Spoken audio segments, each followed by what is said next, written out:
ഈ വീഡിയോയിൽ ഇസ്രായേലിന് നിർണായകമായിട്ടുള്ള ചില അപ്ഡേറ്റ്സുകളും ഡെവലപ്മെന്റ്സ് നടക്കുന്നുണ്ട്. അതിൽ ശരിക്കും പറഞ്ഞാൽ ഹമാസ് ഇപ്പോൾ പറഞ്ഞിരിക്കുകയാണ്, ശരിക്കും പറഞ്ഞാൽ ഞങ്ങൾ വൺ ടൈം ഡീലിന് തയ്യാറാണ് എന്നാണ് പറഞ്ഞിരിക്കുന്നത്. അതായത് ഒറ്റയടിക്ക് ബന്ദികളെ വിട്ടയക്കാം. ഇതാണ് സെക്കൻഡ് ഫേസ് സീസ് ഫയർ ഡീലായിട്ട് അവർ പ്രഖ്യാപിക്കുന്നത്. അതിന് അവർ അങ്ങനെ പെട്ടെന്ന് ഹമാസ് ഇങ്ങനെയൊക്കെ സമ്മതിക്കുമെന്ന് ചോദിച്ചു കഴിഞ്ഞാൽ അവരതിനകത്തൊരു ക്ലോസ് വെക്കുന്നുണ്ട്. ആ ക്ലോസ് വേറൊന്നുമില്ല, അവർ പറയുന്നത് പെർമനന്റ് സീസ് ഫയർ വേണം. അതുപോലെ ഗാസയ്ക്കുള്ളിൽ ഈ ഒരു ഹെവി മെഷീനറീസും ഈ ഷെൽട്ടേഡ് ഹോമുകളൊക്കെ അല്ലേ, ഈ ഒരു കാരവൻ എന്നൊക്കെ പറയുന്ന ഈ സാമഗ്രികളൊക്കെ അകത്തോട്ട് കൊണ്ടുപോകാനുള്ള പെർമിഷനും പെർമനന്റ് സീസ് ഫയറുമാണ് വേണ്ടത്. ഇതാണ് അവരുടെ ഡിമാൻഡ്. ഹമാസിന്റെ ഈ ഒരു പ്രപ്പോസൽ കേട്ടപാടെ നെതന്യാഹുവിന്റെ ഓഫീസിൽ നിന്ന് വന്ന പ്രതികരണം എന്ന് പറഞ്ഞാൽ അബ്സൂഡിറ്റി എന്നാണ്, അതായത് ശുദ്ധ അസംബന്ധം. അപ്പൊ അതിനെക്കുറിച്ച് ഡീപ്പായിട്ട് വിലയിരുത്തിയപ്പോഴത്തേക്കാണ് മനസ്സിലാക്കാൻ പറ്റിയത് ഹമാസിന് ഈ ഒരു സീസ് ഫയർ ഡീല് പകുതിക്ക് വെച്ച് പാളിപ്പോകുമോ എന്നുള്ളൊരു പേടി. കാരണം സെക്കൻഡ് ഫേസ് സീസ് ഫയർ ഡീലിനുള്ള ചർച്ച ഇസ്രായേൽ നിർത്തിവെക്കാൻ തുടങ്ങിയിട്ട് ഇപ്പോൾ കുറെ നാളായി. ഇതുവരെ റെപ്രസെന്റേറ്റീവ്സിനെ അയച്ചിട്ടില്ല ഇസ്രായേലിൽ നിന്നും ദോഹയിലോട്ട്. കഴിഞ്ഞ ആഴ്ച 3 ബന്ദികളെ വിടത്തില്ല എന്ന് പറഞ്ഞിട്ട് ചെറിയൊരു അൺസർട്ടനിറ്റി ഇവർ ക്രിയേറ്റ് ചെയ്തിരുന്നല്ലോ. അപ്പൊ അതുകൊണ്ട് ഈ പോയ ആൾക്കാർ മടങ്ങി വന്നിട്ടുണ്ടായിരുന്നു. അതിനുശേഷം 2ാം ഘട്ട ചർച്ചയ്ക്ക് ആരും പോയിട്ടില്ല. അതും പോയിട്ട് ഈ പോയ ആൾക്കാരെ വിടാണ്ട് പുതിയതായിട്ടൊരു ടീമിനെ നിയോഗിച്ചിട്ട് വളരെ സീനിയർ അഡ്വൈസർ ആയിട്ടുള്ള വ്യക്തികളിൽ ഒരാളാണ് റോൺ ഡെർമർ. ഈ റോൺ ഡെർമറിന്റെ ടീമിൽ പെടുന്ന ആൾക്കാരെയും റോൺ ഡെർമറെയുമാണ് ഇപ്പം ദോഹയിലേക്ക് അയക്കുന്നത്. എന്തിനു വേണ്ടിയിട്ടാണ്? ഈ ഒരു സെക്കൻഡ് ഫേസ് സീസ് ഫയർ ടോക്കിന് നെഗോഷിയേറ്റ് ചെയ്യാൻ വേണ്ടിയിട്ട്. അയാളെ അപ്പോയിന്റ് ചെയ്തതിൽ ഈ ഒരു ബന്ദികളുമായിട്ട് ബന്ധപ്പെട്ട ഫാമിലി മെമ്പേഴ്സിനൊക്കെ ചെറിയ അസ്വസ്ഥതകളൊക്കെ ഉണ്ട്. കാരണം വേറെ ഒന്നുമല്ല, ഈ റോൺ എന്ന് പറഞ്ഞ വ്യക്തി ഏറ്റവും കൂടുതൽ ഈ നാഷണലിസ്റ്റിക് ആയിട്ടുള്ള തോട്ട് പ്രോസസ് ഉള്ള ആളാണ്. അപ്പൊ അതുകൊണ്ട് അയാള് നാഷണൽ ഇൻട്രസ്റ്റ് സംരക്ഷിച്ചുകൊണ്ടായിരിക്കും എപ്പോഴും നെഗോഷിയേറ്റ് ചെയ്യുക. അപ്പൊ അതുകൊണ്ട് ഈ ബന്ദികൾക്ക് അത്രമാത്രം ഇമ്പോർട്ടൻസ് കിട്ടുമോ, അവരെ റിലീസ് ചെയ്യാൻ പ്രാഥമികമായിട്ട് കാര്യങ്ങളൊക്കെ മുന്നോട്ട് നീക്കുമോ എന്നുള്ള ഒരു ഡൗട്ട്ഫുൾനെസ്, അതാണ് സംഭവം. അതൊന്നും നെതന്യാഹു മുഖവിലേക്ക് എടുക്കുന്നില്ല. കാരണം ഈ ഒരു ഘട്ടം 2ാം ഘട്ട സീസ് ഫയർ എന്ന് പറയുന്നത് വളരെ ക്രൂഷ്യൽ ആണ്. ശരിക്കും പറഞ്ഞാൽ IDF full and full withdrawal ചെയ്യേണ്ട ഒരു കണ്ടീഷനോട് കൂടിയാണ് ഈ ഒരു സെക്കൻഡ് ഫേസ് സീസ് ഫയർ ഡീൽ വരുന്നത്. കാരണം 42 ദിവസം അവസാനിക്കുമ്പം മേജർ ഏരിയാസിൽ നിന്നൊക്കെ IDF വിഡ്രോ ചെയ്ത് ബഫർ സോണിലേക്ക് മാറേണ്ട ഒരു സമയമാണത്. അപ്പൊ അതുകൊണ്ട് ഈ മാർച്ച് ഫസ്റ്റ് വീക്ക് എന്ന് പറയുന്നത് ഈ ഒരു 42 ഡേയ്സ് എൻഡ് ആകുന്ന ഒരു ടൈമാണ്. അപ്പൊ അതിനുള്ളിൽ സെക്കൻഡ് ഫേസ് സീസ് ഫയർ സെക്യൂർ ചെയ്യേണ്ട ഒരു കാര്യം അവിടെ വളരെ വളരെ വലുതാണെന്നുള്ളതാണ് മനസ്സിലാക്കേണ്ടത്. അപ്പൊ അതിന് ഇമ്പോർട്ടൻസ് കരുതിക്കൊണ്ടാണ് ഹൈ ലെവലിലുള്ള നെഗോഷിയേഷൻ സ്കില്ലുള്ള നല്ല നെഗോഷിയേഷൻ സ്കില്ലുള്ള ആൾക്കാരെയാണ് ഈ ഒരു സെക്കൻഡ് ഫേസ് സീസ് ഫയർ ഡീലിന് വേണ്ടിയിട്ട് ചർച്ചയ്ക്ക് നോക്കി വിടുന്നത്. ഇത് നമ്പർ 1. ഈ കഴിഞ്ഞ ആഴ്ചത്തെ യുവമാരുടെ ഒരു അലമ്പ് സ്വഭാവം കാരണം ഈ സീസ് ഫയർ ഡീലിന് ഇസ്രായേലിന്റെ ഭാഗത്ത് നിന്ന് ആരും പോവാത്തത് കൊണ്ട് ഹമാസ് ഇച്ചിരി നെർവസ്നെസ്സും കുറച്ച് ടെൻസ്ഡും ആണ്. അതിലുപരിയായിട്ട് ഈ അമേരിക്കയുടെ മാർക്കോ റൂബിയോ ഓരോ അറബ് രാജ്യങ്ങളുമായിട്ട് സന്ദർശിക്കുന്നുണ്ട്. ഇന്ന് മാർക്കോ റൂബിയോ UAE എത്തിയിട്ടുണ്ടായിരുന്നു. UAE ഭരണാധികാരിയെ കണ്ട് സംസാരിച്ചു. ഒരുപാട് കാര്യങ്ങളൊന്നും പറഞ്ഞില്ല. ഒരേ ഒരു കാര്യം മാത്രമേ പറഞ്ഞുള്ളൂ, ഈ ഗാസയിലെ ജനങ്ങൾ, അവിടുത്തെ പൂർവികരായിട്ടുള്ള ജനങ്ങളെ അവിടെ നിന്ന് മാറ്റരുത്, അതത്ര നല്ല പരിപാടിയല്ല, ഇത് ട്രംപിനെ ധരിപ്പിക്കണം എന്നാണ് UAE നിന്ന് പറഞ്ഞ ഒരു കമന്റ്. ആ ഒരു രീതിയിൽ ഒരു ചെറിയ കമന്റ് പാസ്സാക്കിയതായിട്ടാണ് മനസ്സിലാക്കാൻ പറ്റുന്നത്. അതിപ്പം അമേരിക്ക എന്ത് തീരുമാനിച്ചാലും UAEക്ക് അതിനകത്ത് ഒന്നും ചെയ്യാനില്ല എന്നുള്ളതാണ്. കാരണം UAE എന്ന് പറയുമ്പോഴത്തേക്കും അവർ അത്രമാത്രം ഈ ഒരു വാറുമായിട്ട് മുന്നോട്ട് പോകുന്ന ആ ഡിഫൻസ് മേഖലയിലൊക്കെ അത്ര ശക്തി ആർജിച്ച് നിൽക്കുന്ന ഒരു രാജ്യമല്ല. അവർ ഡിപ്പെൻഡഡ് ആയി നിൽക്കുന്ന ആൾക്കാരാണ്. അപ്പൊ അതുകൊണ്ട് തന്നെ അതിലൊന്നും വലിയ പ്രസക്തിയൊന്നുമില്ല. UAE എപ്പോഴും ഒരു ന്യൂട്രൽ നിലപാട് തന്നെയാണ് എടുക്കുന്നത്. പിന്നെ സ്വാഭാവികമായിട്ടും അറബ് രാഷ്ട്രം എന്നുള്ള നിലയിൽ അവർ ഗാസയ്ക്ക് എന്താണോ ന്യായമായിട്ട് അവർ പറയേണ്ടത് ആ കാര്യം പറഞ്ഞിട്ടുണ്ട്. അതാണ് വസ്തുനിഷ്ഠമായിട്ടുള്ള കാര്യം.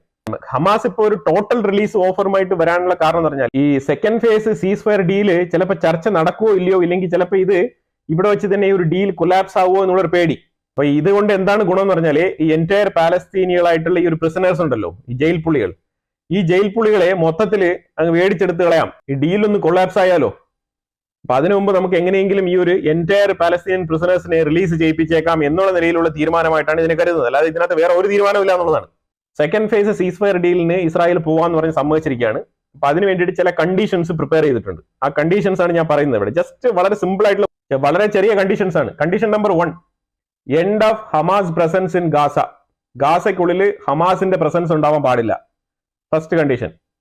2ാമത്തെ കണ്ടീഷൻ, ഇനി നിങ്ങളായിട്ട് പാലസ്തീനിയൻ അതോറിറ്റിയോ അല്ലെങ്കിൽ മറ്റുള്ള നിങ്ങളുമായിട്ട് ബന്ധപ്പെട്ട അതോറിറ്റികളെ ഈ ഒരു ഗാസയുടെ റെസ്പോൺസിബിലിറ്റി ഏൽപ്പിക്കാൻ പാടില്ല, കണ്ടീഷൻ നമ്പർ 2. നിങ്ങൾ പൂർണ്ണമായിട്ടും ഇവിടുന്ന് നിങ്ങളുടെ പ്രസൻസ് പെർമനന്റ് ആയിട്ട് അവസാനിപ്പിക്കുക, ഹമാസിന്റെയും പാലസ്തീനിയൻ അതോറിറ്റിയുടെയും. ഈ രണ്ടുപേരുടെയും പ്രസൻസ് പൂർണ്ണമായിട്ടും ഗാസയ്ക്കുള്ളിൽ ഇല്ല എന്നുള്ള രീതിയിൽ ഉറപ്പ് വരുത്തി കഴിഞ്ഞാൽ പിന്നെ ബാക്കിയുള്ളത് ഗാസയിലുള്ള സിവിലിയൻസ് അല്ലേ, ആ കാര്യം ഞങ്ങൾ നോക്കിക്കോളാം എന്നാണ് പറഞ്ഞിരിക്കുന്നത്. അവരെ ഏത് രീതിയിൽ ഹൈ ലെവൽ ലിവിങ് സ്റ്റാൻഡേർഡിൽ ഇരുത്തണോ അല്ലെങ്കിൽ അവര് ഇഷ്ടപ്പെടുന്ന ആൾക്കാർ പുറത്ത് പോകണോ, അത് ഇത് തന്നെയാണല്ലോ പറഞ്ഞത്. കാരണം അവിടെ ഒരു high level standard of life കൊണ്ടുവരിക, അവിടുത്തെ ആൾക്കാരെ ഈ പൂട്ടിയിട്ടിട്ടാണല്ലോ ഇവന്മാർ ഇപ്പൊ ഇത്ര നാൾ ഇവിടെ വെച്ചുകൊണ്ടിരിക്കുന്നത്. അതായത് ഒരു പുറം രാജ്യത്ത് പോകാൻ പറ്റില്ല, പണിയെടുക്കാൻ പറ്റില്ല, അവർക്ക് പാസ്പോർട്ടും കൊണ്ട് ഫ്രീ ആയിട്ട് പോകാൻ പറ്റില്ല, പുറത്ത് ആർക്കെങ്കിലും ജോലി വേണമെങ്കിൽ ജോലിക്ക് പോകാൻ പറ്റത്തില്ല. ആ അവസ്ഥയിലാണല്ലോ ഇപ്പൊ അവിടെ ഗാസയിലെ ഒരു ജയിൽ പോലെയാണല്ലോ ഇവന്മാർ ട്രീറ്റ് ചെയ്യുന്നത്. അപ്പൊ ആ ഒരു അവസ്ഥയ്ക്ക് മാറ്റം വന്നു കഴിഞ്ഞാൽ മറ്റുള്ള അറബ് മുസ്ലിംസ് എങ്ങനെയാണോ ഇസ്രായേലിന്റെ ഉള്ളിൽ ജീവിക്കുന്നത് അതുപോലെ തന്നെ ഈ ഒരു ഗാസയിലുള്ള ആൾക്കാർക്ക് ജീവിക്കാം. പക്ഷെ അവിടെ വേണ്ടത് എന്താണ്? ഈ ഒരു തീവ്രവാദികളെ അവിടെ നിന്ന് തുടച്ചു മാറ്റുക എന്നുള്ളതാണ്. അതാണ് ഏറ്റവും ഇമ്പോർട്ടന്റ് ആയിട്ട് ഇസ്രായേൽ പറഞ്ഞിരിക്കുന്നത്. ഇതിന് അവന്മാർ സമ്മതിക്കോ ഇല്ലയോ എന്നുള്ളതാണ് ആദ്യം നമുക്ക് നോക്കേണ്ടത്. കാരണം ഇപ്പൊ ഹമാസിന്റെ പ്രസൻസ് അവസാനിപ്പിക്കാം എന്ന് പറയുന്നതിന് സമ്മതിക്കേണ്ട സാഹചര്യമാണ് ഉള്ളത്. കാരണം ഈജിപ്തിന്റെ അടുത്ത് ഓൾറെഡി തന്നെ ഇവര് ഈ കൺഫർമേഷൻ കൊടുത്തിട്ടുണ്ട്. ഈജിപ്തിന്റെ അടുത്ത് പറഞ്ഞിട്ടുണ്ടല്ലോ ഞങ്ങൾ അവസാനിപ്പിക്കാന്നുള്ളത്. അങ്ങനെ രണ്ടുപേരും കൂടെ സമ്മതിച്ചിട്ടാണല്ലോ ഞങ്ങൾ ഇത് പാലസ്തീനിയൻ അതോറിറ്റിക്ക് കൈമാറാന്ന് ഇവർ പറഞ്ഞിട്ടുണ്ടായിരുന്നത്. അപ്പൊ അങ്ങനെ പാലസ്തീനിയൻ അതോറിറ്റിക്കും കൈമാറണ്ട എന്ന് പറയുമ്പോഴത്തേക്കാണ് ഇവരുടെ ഇരട്ടത്താപ്പ് ഇപ്പൊ വെളിയിൽ വരാൻ പോകുന്നത്. പാലസ്തീനിയൻ അതോറിറ്റിക്ക് കൊടുത്തിട്ട് ഇവരുടേതായിട്ടുള്ള ബ്രദർഹുഡ് പണികളൊക്കെ തുടങ്ങി അകത്ത് നടത്താം എന്നുള്ള രീതിയിലുള്ള ചിന്താഗതിയാണ് ഇവർക്കുണ്ടായിരിക്കുന്നത്. ഇവർ പെട്ടെന്ന് ഈ ഒരു മുഖമുടിയൊക്കെ വലിച്ചു കയറിയിട്ട് എന്നിട്ട് ഇവരുടെ ഈ ഒരു മിലിറ്ററി യൂണിഫോം പോലത്തെ ഈ ഒരു തീവ്രവാദ യൂണിഫോം ഉണ്ടല്ലോ ഇതൊക്കെ ഊരിക്കളഞ്ഞിട്ട് സാധാരണ മനുഷ്യനായിട്ട് ടീഷർട്ടും ജീൻസൊക്കെ ഇട്ടിട്ട് വന്നു കഴിഞ്ഞാൽ ഇവരെ ആർക്കും ഐഡന്റിഫൈ ചെയ്യാൻ കഴിയില്ല. ഇവർ പറയും ഞാൻ ഹമാസ് ഒന്നുമില്ല, എനിക്കൊരു ബന്ധമില്ല എന്ന് പറയും. പക്ഷെ ഇവന്റെ ഉള്ളിലും തലച്ചോറിലൊക്കെ ഇതിങ്ങനെ കിടക്കുകയാണ്. ഇവർ രഹസ്യമായിട്ട് ഇവർ സമ്മേളിക്കും, ഇവർ രഹസ്യമായിട്ട് കാര്യങ്ങൾ നീക്കും, രഹസ്യമായിട്ട് തീവ്രവാദ പ്രവർത്തനം അകത്ത് കൊണ്ടുപോയിക്കൊണ്ടേയിരിക്കും. പിന്നെ ഒരു സുപ്രഭാതത്തിൽ ഒരു 4-5 വർഷം കഴിയുമ്പോഴത്തേക്കും ഇസ്രായേലിന്റെ ഉള്ളിൽ ഇങ്ങനെ ഒരു ആക്രമണമായിട്ട് മുന്നോട്ട് പോകും. പഠിപ്പിച്ചു വിട്ട വിത്തുകളൊക്കെ അവിടെ കിടക്കുകയല്ലേ. അവരൊക്കെ വളർന്നു വരുമ്പോഴത്തേക്കും ഏതെങ്കിലും ഇസ്രായേലി ഭടന്മാർക്കെതിരെയോ ഇസ്രായേലി പൗരനെതിരെയോ ഇവരൊക്കെ എന്തെങ്കിലുമൊക്കെ ചെയ്യും. ആ സമയത്ത് ഇസ്രായേൽ ഫോഴ്സ് ആക്ഷൻ എടുക്കും, ഇവരെ പിടിക്കും, ജയിലിലടയ്ക്കും. ആ സമയത്ത് ഇവന്മാർ വീണ്ടും അടുത്ത പുകിലുമായിട്ട് ഇറങ്ങും ഇവന്മാർ. എന്നിട്ട് പറയും ഞങ്ങൾ ഹമാസ് ഇപ്പോഴും ജീവിച്ചിരിപ്പുണ്ടെന്ന് പറയും. ആ രീതിയിലുള്ള ഒരു സെറ്റപ്പിന് വേണ്ടിയിട്ടാണ് ഇവന്മാർ ഇപ്പൊ തയ്യാറെടുക്കുന്നത്. അപ്പൊ എന്നാൽ ഇത് മുളയിലെ നുള്ളിക്കളയാനാണ് ഇപ്പം ഇസ്രായേൽ തീരുമാനിച്ചിരിക്കുന്നത്. ഈ പരിപാടി ഒന്നും വേണ്ട, ഹമാസും വേണ്ട, പാലസ്തീനിയൻ അതോറിറ്റിയും വേണ്ട, ബാക്കിയുള്ള കാര്യങ്ങൾ ഈ ജനങ്ങളുടെ കാര്യമില്ല, അത് ഞങ്ങൾ നോക്കിക്കോളാം എന്നാണ് പറയുന്നത്. ഇതിന് അവന്മാർ ഓക്കെ ആണെന്നുണ്ടെങ്കിൽ വൺ ടൈം റിലീസ് നടക്കും. വൺ ടൈം റിലീസ് നടക്കുന്നത് ഇസ്രായേലിന് തന്നെയാണ് ഏറ്റവും വലിയൊരു ഗുണം ചെയ്യുന്നത്. കാരണം വേറെ ഒന്നുമില്ല, ഇസ്രായേലിന്റെ ഉള്ളിൽ നെതന്യാഹുവിന് നല്ല പ്രഷറുണ്ട്. ഈ ഒരു ബന്ദികളെ ചൊല്ലി റിലീസ് ചെയ്യപ്പെട്ട് പുറത്തു വന്ന ബന്ദികളും ഈ ഒരു വിഷയം തന്നെയാണ് ഊന്നി പറയുന്നത്. കാര്യം വേറെ ഒന്നുമില്ല, യുവമാരുടെ ഈ പീഡനം സഹിച്ച് എന്നെ പോലെയാണല്ലോ തുരങ്കത്തിനുള്ളിൽ പെട്ടുകിടക്കുന്ന അത്രയും ബന്ദികളും എന്നെ പോലെ തന്നെയാണല്ലോ പീഡനം സഹിക്കുന്നത് എന്നുള്ളൊരു മാനസികാവസ്ഥയിൽ നിന്നുകൊണ്ടാണ് അവരൊക്കെ ഈ കാര്യങ്ങളെ നോക്കിക്കാണുന്നത്. അതുകൊണ്ടാണ് സർക്കാരിന്റെ മേളിൽ, നെതന്യാഹു സർക്കാരിന്റെ മേളിൽ നല്ല രീതിയിലുള്ള പ്രഷർ വന്നുകൊണ്ടിരിക്കുന്നത്. വൺ ടൈം റിലീസ് ആണെങ്കിൽ വളരെ നല്ലതാണ്. നെതന്യാഹു ഈ ഒരു ഓപ്പർച്യൂണിറ്റി ഗ്രാബ് ചെയ്ത് കഴിഞ്ഞാൽ വളരെ സക്സസ്ഫുൾ ആയിട്ടുള്ള കാര്യങ്ങളിലേക്ക് മുന്നോട്ട് പോകാൻ വളരെ ഉപകാരപ്രദമാകുന്ന ഒരു ഡീലാണ് ഇപ്പോൾ പ്രപ്പോസ് ചെയ്തിരിക്കുന്നത്. എന്തായാലും നോക്കാം. പിന്നെ ഒരു ഡീൽ പ്രപ്പോസ് ചെയ്ത ഉടനെ ചാടിക്കയറി അങ്ങ് വീണ് കഴിഞ്ഞാൽ പിന്നെ അത് അത്ര നല്ല പരിപാടിയല്ലല്ലോ. അപ്പൊ അതുകൊണ്ട് അതിലുള്ള വരും വരായികളെ കുറിച്ച് ആലോചിച്ചിട്ട് മാത്രമേ ഇസ്രായേലിനെ പോലത്തെ ഒരു രാജ്യം തീരുമാനിക്കുള്ളൂ. അപ്പൊ അതുകൊണ്ട് അവർ കുറച്ചുകൂടെ ആലോചിച്ച് ടൈം എടുത്താണ് ഇതിനകത്ത് മുന്നോട്ട് പോകാൻ തീരുമാനിച്ചിരിക്കുന്നത്. അല്ല ഹമാസ് പറഞ്ഞ ഉടനെ ഓക്കെ പറഞ്ഞിട്ട് മുന്നോട്ട് പോകുന്ന ഏർപ്പാടില്ല. ഇപ്പൊ ഇസ്രായേൽ പറഞ്ഞിരിക്കുന്ന കണ്ടീഷൻ ഓക്കെ ആണെന്നുണ്ടെങ്കിൽ കാര്യങ്ങൾ മുന്നോട്ട് പോകും. ഇപ്പൊ ലേറ്റസ്റ്റ് ആയിട്ട് ഉണ്ടായ ഡെവലപ്മെന്റ് ആണിത്. നാളെ 4 ബന്ദികളുടെ ബോഡീസ് റിലീസ് ചെയ്ത് കിട്ടും. അതിൽ കിഫിർ ബിബാസ്, ഏരിയൽ ബിബാസ് എന്ന് പറഞ്ഞ 2 കുട്ടികൾ, 2 വയസ്സ് 5 വയസ്സ് കുട്ടികൾ, ആ കുട്ടികളുടെ ബോഡിയും കൂടെ അതിന്റെ കൂടെ വരുന്നതായിരിക്കും എന്നാണ് മനസ്സിലാക്കാൻ പറ്റുന്നത്. ഒരു ജീവനോടെ ഇല്ല എന്ന് തന്നെയാണ് ഉറപ്പിച്ച് പറഞ്ഞിരിക്കുന്നത്. എന്നാൽ ഇസ്രായേലിന്റെ സൈഡിൽ നിന്ന് ഈ ഒരു വാർത്തകളാണ് പുറത്തു വരുന്നത്. ശരിക്കും ഒരു കൊച്ചു കുട്ടികളാണ്, സങ്കടകരമാണ്, പക്ഷെ പറഞ്ഞിട്ട് കാര്യമില്ല.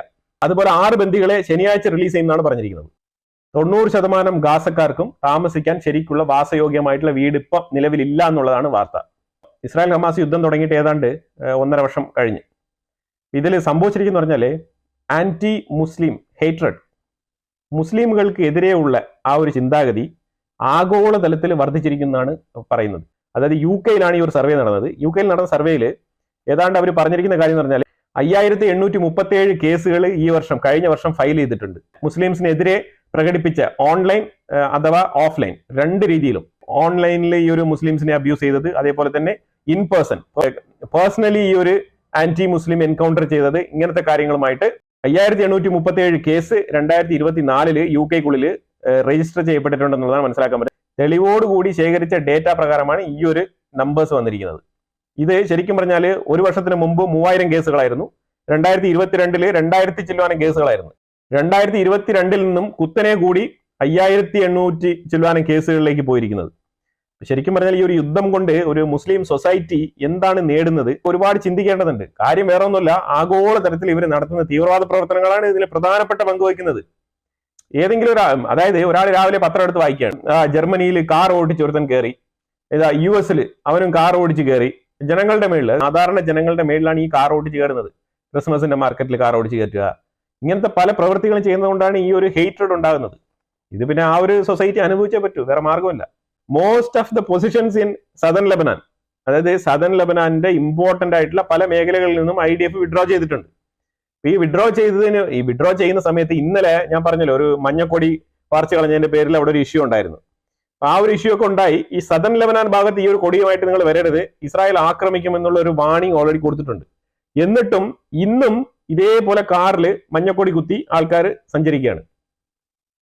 അത് പറഞ്ഞിട്ട് കാര്യമില്ല, ഇവരിങ്ങനെ ജീവിക്കുള്ളൂ. അപ്പൊ അത് സദൺ ലെബനാൻ ആയതുകൊണ്ട് ഇസ്രായേൽ വീണ്ടും വാർണിംഗ് കൊടുത്തിരിക്കുകയാണ്. കാരണം ഇസ്രായേലിന് അവിടെ 5 സ്ഥലങ്ങളിൽ നിർണായകമായ സ്ഥലങ്ങളിൽ പോസ്റ്റ് ഉണ്ട്. വളരെ ചെറിയ കിലോമീറ്റർ പരിധിയിലാണ് ഈ ഒരു 5 പോസ്റ്റുകളുടെ ഡിസ്റ്റൻസ് എന്നുള്ളത്. ഇസ്രായേൽ കോർഡിനേറ്റ് ചെയ്തിട്ട് അവിടെ നിന്ന് വെടിവെച്ചിട്ട് കഴിഞ്ഞാൽ ഇവരൊക്കെ ഒന്നും ചെയ്യാനില്ല എന്നുള്ളതാണ്. പിന്നെ കിടന്ന് കരഞ്ഞിട്ട് കാര്യമില്ല. നിലവിലുണ്ടായ ഡെവലപ്മെന്റ് ഇതാണ്. ഏറ്റവും ഇമ്പോർട്ടന്റ് ആയിട്ട് ഹമാസ് 1 ടൈം റിലീസിന് സമ്മതിച്ചിരിക്കുകയാണ്. അതിന് അവർ ആവശ്യപ്പെടുന്നത് പെർമനന്റ് സീസ് ഫയർ ആണ്. ഇസ്രായേൽ പെർമനന്റ് സീസ് ഫയറിന് തയ്യാറാണ്. പക്ഷേ ഹമാസും പുറത്തു പോകണം, പാലസ്തീൻ അതോറിറ്റി അവിടെ ഉണ്ടാകാൻ പാടില്ല. ഈ രണ്ടും ഒഴിവാക്കിക്കൊണ്ട് ഒരു 1 ടൈം ഡീലിന് സമ്മതിക്കുകയാണെന്നുണ്ടെങ്കിൽ ഒരു പക്ഷേ ഒരു 1 ടൈം ഡീല് സീസ് ഫയർ റെഡിയാവാനുള്ള സാധ്യത അണിയറയിൽ ഒരുങ്ങുന്നു. അപ്പൊ ആ ഒരു വാർത്ത പറയാനാണ് ഈ ഒരു വീഡിയോ ചെയ്തത്. അടുത്ത് വേറൊരു ഇൻട്രസ്റ്റിംഗ് ആയിട്ടൊരു ടോപ്പിക്ക് നമ്മൾ ഡിസ്കസ് ചെയ്ത് വെച്ചിട്ടുണ്ട്. ഇന്ത്യ അമേരിക്ക റിലേഷൻഷിപ്പിൽ ചില നിർണായക തീരുമാനങ്ങൾ അമേരിക്കയ്ക്കെതിരെ ഇന്ത്യ എടുത്തിട്ടുണ്ട്. Prime minister Modi America visit ചെയ്ത സമയത്ത് പല നിർണായകമായിട്ടുള്ള തീരുമാനങ്ങളൊക്കെ ചർച്ചയിൽ വന്നിട്ടുണ്ടായിരുന്നു. ചില ഡിപ്ലോമാറ്റിക് ആയിട്ടുള്ള ചില തീരുമാനങ്ങൾ ഒഴിവാക്കിക്കൊണ്ട് ചില കാര്യങ്ങൾ അക്സെപ്റ്റ് ചെയ്തുകൊണ്ട് ഒരു തീരുമാനം എടുത്ത് ഇന്ത്യ മുന്നോട്ട് പോവാണ്. ഇത് എടുക്കുന്ന തീരുമാനം ഒരുപക്ഷെ ട്രംപിന് ഇഷ്ടപ്പെടാം, ട്രംപിന് ഇഷ്ടപ്പെടാതിരിക്കാം. പ്രൈം മിനിസ്റ്റർ അമേരിക്കയിൽ നിന്ന് മടങ്ങി വന്നു. അപ്പൊ ആ പോളിസീസും കാര്യങ്ങളും ഈ എഗ്രിമെന്റ് എല്ലാം ഡിസ്കസ് ചെയ്ത് ഒരു തീരുമാനത്തിൽ എത്തിയിരിക്കുകയാണ് ഇന്ത്യ. അതിനെക്കുറിച്ചുള്ള ഒരു പർട്ടിക്കുലർ സബ്ജക്റ്റിനെ ചൊല്ലിയുള്ള ഒരു വീഡിയോ നമ്മളുടെ ചാനലിൽ തന്നെ അടുത്ത 1-2 വീഡിയോകൾ വരുന്നതായിരിക്കും. ഈ വക ഇൻഫർമേഷൻസ് ഒക്കെ കിട്ടണം എന്നുണ്ടെങ്കിൽ നിങ്ങൾ ചാനൽ ഒന്ന് സബ്സ്ക്രൈബ് ചെയ്ത് വെച്ചോ. അപ്പോഴാണ് ഞാനിടുന്ന വീഡിയോസ് നിങ്ങൾക്ക് നോട്ടിഫിക്കേഷൻ ആയിട്ട് എത്തുന്നതായിരിക്കും. അതായത് ഒരു ദിവസം 2 വീഡിയോ മാത്രമേ നിങ്ങൾക്ക് നോട്ടിഫിക്കേഷൻ ആയിട്ട് വരുള്ളൂ. അതാണ് യൂട്യൂബിന്റെ പോളിസി. നിങ്ങൾ ഇടയ്ക്കൊന്ന് റിഫ്രഷ് ചെയ്ത് നോക്കിക്കഴിഞ്ഞാൽ നമ്മളുടെ ചാനലിൽ വീഡിയോ ഇട്ടിട്ടുണ്ടെങ്കിൽ നിങ്ങൾക്ക് അത് കിട്ടുന്നതായിരിക്കും. അല്ലെങ്കിൽ നിങ്ങൾ ഇൻസൈറ്റ്സ് മലയാളം എന്ന് ജസ്റ്റ് യൂട്യൂബിൽ നിന്ന് അടിച്ചു നോക്കിയാൽ മതി, നമ്മുടെ ചാനലിൽ കാണാൻ കഴിയും. ലേറ്റസ്റ്റ് വീഡിയോ തന്നെ ആദ്യമേ വന്ന് കിടക്കും. ആ രീതിയിൽ നിങ്ങൾക്ക് വീഡിയോ കാണാവുന്നേ ഉള്ളൂ. അപ്പൊ എന്തായാലും തുടർന്നുള്ള അഭിപ്രായങ്ങൾ കമന്റ് ബോക്സിൽ രേഖപ്പെടുത്തുക. വീഡിയോ ഇഷ്ടപ്പെട്ട് കഴിഞ്ഞാൽ ലൈക്ക് ചെയ്യുക, ഷെയർ ചെയ്യുക. അതുപോലെ തന്നെ നിങ്ങൾ ആദ്യമായിട്ടാണ് ചാനൽ കാണുന്നുണ്ടെങ്കിൽ മറക്കാതെ സബ്സ്ക്രൈബ് ചെയ്യുക. വീണ്ടും അടുത്ത വിഷയമായിട്ട് വരാം. Thank you so much.